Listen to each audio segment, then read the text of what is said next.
OU softball has a break from SEC play this weekend, but this weekend's games against St. Thomas and UCF could tell us a lot about where this team is headed. Will we see more of Tia Milloy and Corri Hicks? How will Kierston Deal fare after her great performance against Tennessee? And can Ella Parker return to form and have success at the plate before a trip to Alabama next week? I've got 5 key things you need to watch for this weekend, plus my prediction, so stick around. Like the video, subscribe to the channel, and let me know in the comments what you're watching for most this weekend with OU softball. Look, I know St. Thomas isn't exactly a powerhouse opponent. Their record is 19-11, and Oklahoma will be by far and away the best opponent they'll play this year. But this game gives OU the chance to tinker with some things in the lineup, and I won't be shocked if they take the opportunity to do so. Then there's UCF, 22-16 on the year with a 4-8 record in Big 12 play. Not a record from the Knights that is just incredible, a team that you play twice, but they've shown that they can play with and beat the elite teams after UCF beat Florida 4-0 last weekend. That was a heck of a win. UCF also won a series at Arizona earlier this year, so do not doubt that UCF will show up ready to play in both games this weekend. I am hoping that, yes, OU gets to play all 3 games this weekend, wins all 3 games, but uses this break in SEC play to get back to playing their best softball so that they're ready to take on the task of winning a series at Alabama next week. But what are the big storylines of the weekend? Let's get to it, and let's start with number 1, Kierston Deal's next start. Last week featured both her worst start and her best start of the season. Luckily, it was her best start that was the latter of the two, so give her credit for bouncing back the way that she did against a very good Tennessee team last Saturday. But now we're wondering, what's next? Was that just a single moment where everything came together for KD and we shouldn't expect that moving forward? Or perhaps was that a turning point in her career and she's ready to use that big moment to push her towards the best softball of her OU career? Well, this weekend is an interesting look at that. She will have tougher starts down the road, no doubt about it. So just because she performs well against St. Thomas or UCF this weekend, we probably shouldn't put it in ink that she's now OU's number 2 starter. But we've seen good KD, and we've seen not so good KD. And we got a pretty good idea of what each of those look like. So even against non-SEC teams coming up this weekend, we should be able to tell if she looks similar as to what she did last week against Tennessee. But Kierston Deal's next start after her best start, the number 1 storyline to me for this weekend. Storyline number 2, do we see more Tia Milloy and do we see more Corri Hicks? Yeah, it was just against UTA on Tuesday night, but Tia Milloy was 3 for 3 with 3 RBIs and 3 runs scored.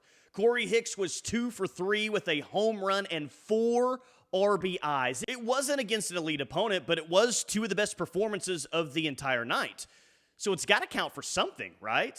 What does it count for in the eyes of Patty Gasso?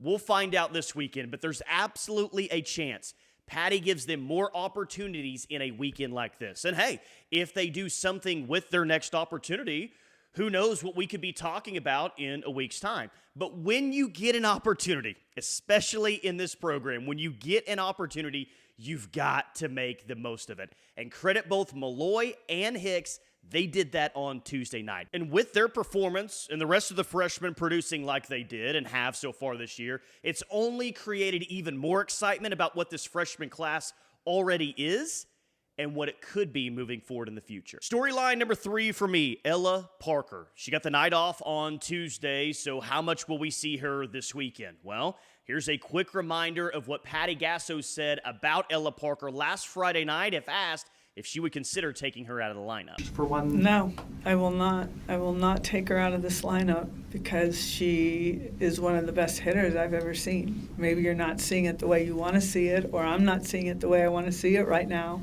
but it doesn't change my belief in who she is and what she can do with one swing. So I have no problem with what she's doing right now. She's going to get there. You got to give them a chance to figure out how to deal with maybe some of the pain that's going on, and I believe in her. I'm not going to make that change.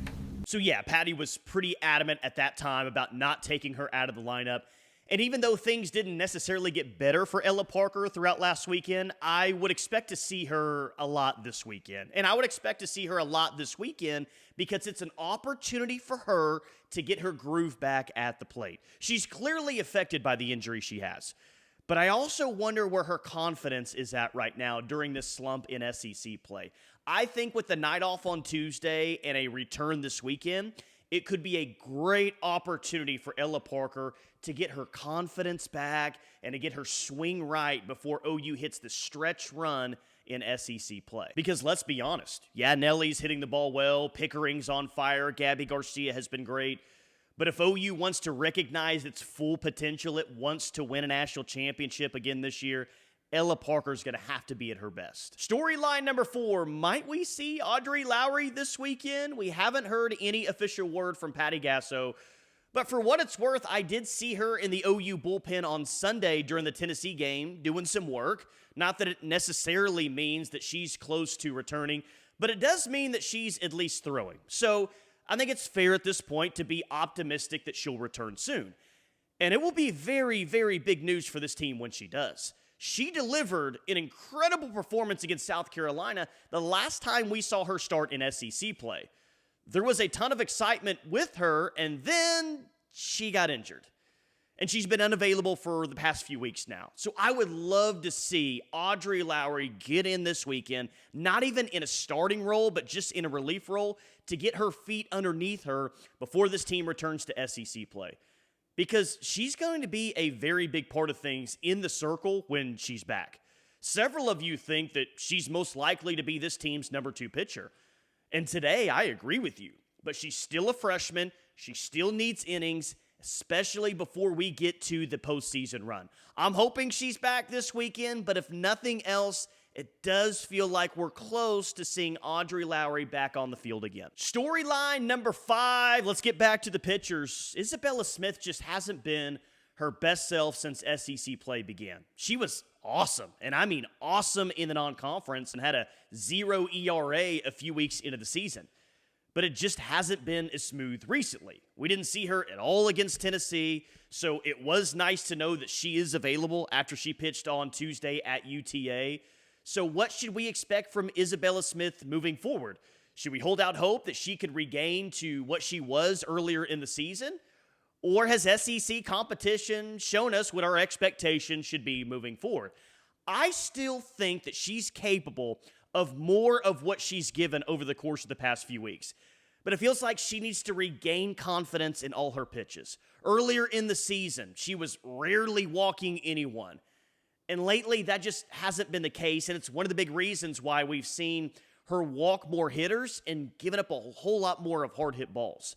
I would guess that we see Isabella Smith this weekend, and I would guess that we see her in a starting role this weekend, and a good start would do her some good, and it would do this team a whole lot of good as well moving forward. MVP of the week, as always, drop yours in the comments. I'm sticking with the hot bat right now. It's the hottest bat they have in the lineup, and, you know, it's really a shame what Kasidi Pickering did last week isn't being talked about more. 15 straight plate appearances where she reached base safely. That is absolutely insane. It's insane against anyone, but especially when you consider she was facing Tennessee's pitching staff for the majority of those plate appearances. She's swinging it extremely well, arguably as well as she's had all season long. And I don't think that that's going to end this weekend. She'll get on base a lot, sure, of course, but she'll also be trotting around those bases as well. Pickering leads the team in home runs this weekend. She leads the team in RBIs, on her way to MVP of the weekend for the Sooners. Prediction time, you think OU's going to win all 3? Do you think that they're going to play all 3? I'll be interested to hear from you guys in the comments. I can't decide if I'm more confident in OU winning all 3 games or OU getting all 3 games in this weekend.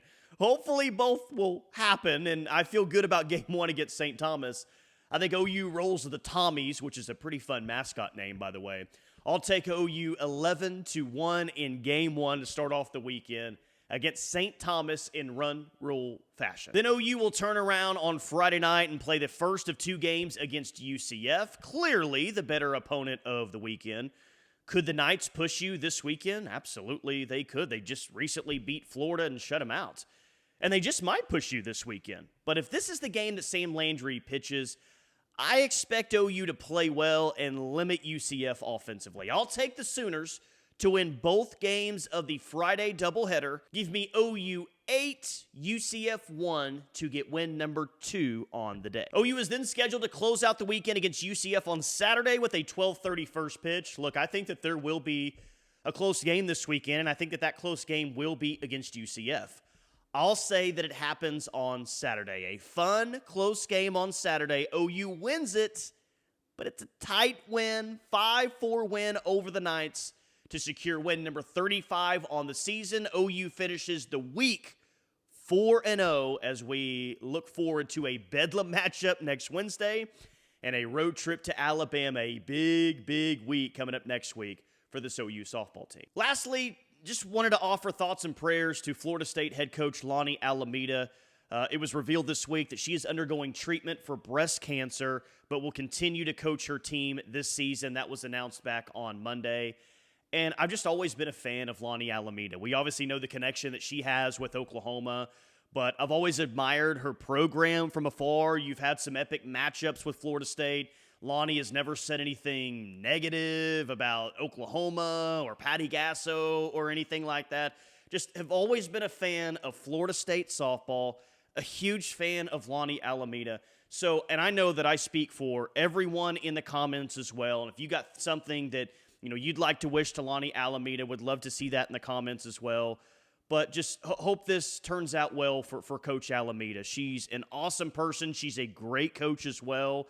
And I love the outpouring of support that not only has Lonni gotten in the softball world, but just kind of in the sports world as well. She's one of the great ones out there. I know we got a Florida State fans that's always in the comments. Shout out to James. But it was really, really cool after this tough announcement earlier this week that Florida State gets a shutout win over in-state Florida. That was really cool to see on Wednesday night. But thoughts and prayers to Lonni Alameda. Incredible that she's going to continue to coach while undergoing treatment for breast cancer.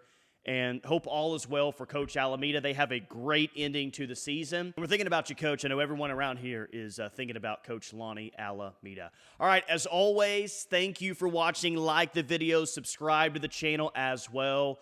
We'll have reaction videos to the games this weekend. Hopefully we get them all in. I'm trying to say that as much as possible to will it to happen. We'll talk to you this weekend. As always, thank you for watching.